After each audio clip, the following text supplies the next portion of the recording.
Putin latest August 11, 24. UN issues nuclear warning to Cusk.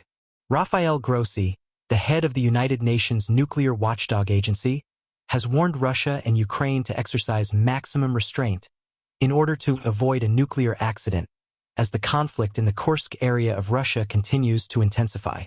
Russia made the announcement on Friday that it is sending additional troops and weapons into Kursk, which is the location where Ukrainian forces have launched a rare ground assault in Russian territory.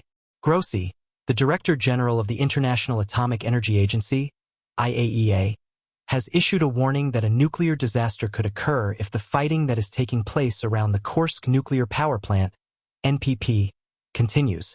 At this juncture, I would like to appeal to all sides to exercise maximum restraint in order to avoid a nuclear accident with the potential for serious radiological consequences, Grossi said in a statement that was posted by the International Atomic Energy Agency, IAEA, on Friday.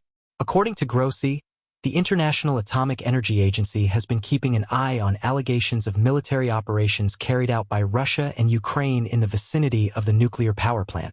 I am personally in contact with the relevant authorities of both countries and will continue to be seized of the matter. According to the head of the IAEA, I will continue to update the international community as appropriate. There are 6 different reactor units at the Kursk nuclear power plant. Of the 4 units, 2 are currently under construction, 2 are completely operating, and 2 are currently shut down. Concerning the Zaporizhzhia nuclear power plant, ZNPP, in Ukraine, Grossi issued a warning on Thursday over multiple fires that were occurring in the vicinity of the plant. According to Grossi, who was quoted in a statement that was issued by the International Atomic Energy Agency, IAEA, the off-site power supply to the ZNPP remains vulnerable, and any threat to the operability of the last 2 power lines is extremely concerning. Despite all reactors remaining in a cold shutdown state, the reliability of off-site power is still a major risk to nuclear safety and security at the ZNPP, and action must be taken to protect these remaining lines. The introduction of a ground attack into the country by Ukraine on Tuesday came as a complete surprise to Russia. Over the course of the past 2 years, the majority of the fighting has taken place within Ukrainian territory. With regard to Ukraine's conflict with Russia, the United States continues to be a reliable ally of Ukraine. The announcement that the United States will be supplying an additional $125 million worth of weapons to Ukraine was made by the White House on Friday. During a post that was published on X, which was formerly known as Twitter, Ukrainian President Volodymyr Zelensky expressed his gratitude to President Joe Biden, Congress, and the American people for the new assistance. This packages Stinger, HIMARS, and various anti-tank missiles, as well as 155mm ammunition and other equipment, are vital for our forces to counter Russian assaults, Zelensky stated in his letter. It is of the utmost importance that the United States of America stays committed to taking decisive actions and demonstrating leadership in the protection of Ukrainian freedom and European stability. We are grateful for the help that the United States has provided from the very beginning of Russia's full-scale invasion, which has already enabled us to rescue a great number of lives jointly. A week ago, Ukraine saw its best week in months. Additionally, the assault will serve to improve the spirit of the Ukrainian people.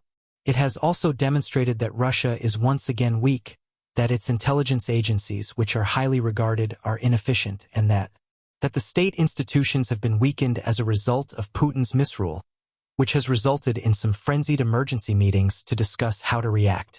Within Kursk proper, film has surfaced that appears to show the destruction of a massive Russian convoy in the hamlet of Oktyabrskoye, which is located close to Rylsk.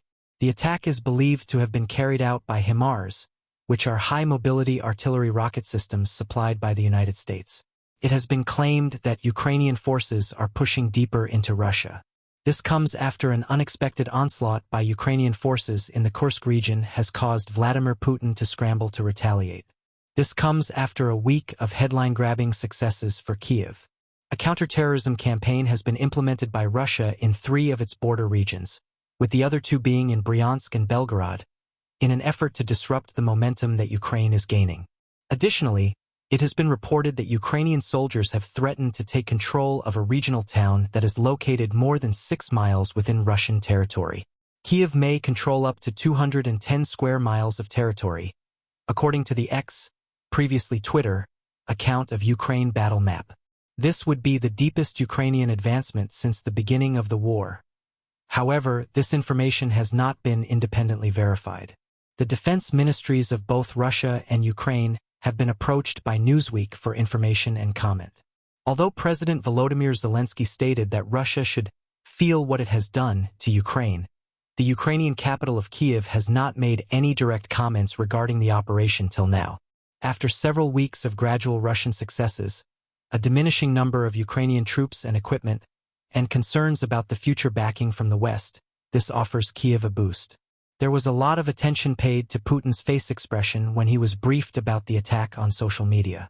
On Friday, he called a meeting of his Security Council to discuss how to address his most significant military challenge since the rebellion that occurred in June 2023, which was led by the Wagner Group mercenaries, which had been led by Yevgeny Prigozhin, the late creator of the Wagner Group. It has certainly been a good week for Ukraine, which has challenged some of the most pessimistic assessments. John Foreman, a former British defense attaché to Moscow and Kyiv, said in an interview with Newsweek, "It has been claimed that Ukrainian forces have taken control of a number of villages in the northwestern region, and they are also posing a threat to the town of Sudza, which is located in the region. This location is home to a significant gas facility that is owned by the Russian energy giant Gazprom. There are blogs written by Russian military bloggers who support the invasion that provide contradictory information regarding the scope of Ukraine's operation. Since then, Russia has dispatched additional forces, which include tanks and rocket launching systems, and it has stated that it is continuing to repel the incursion.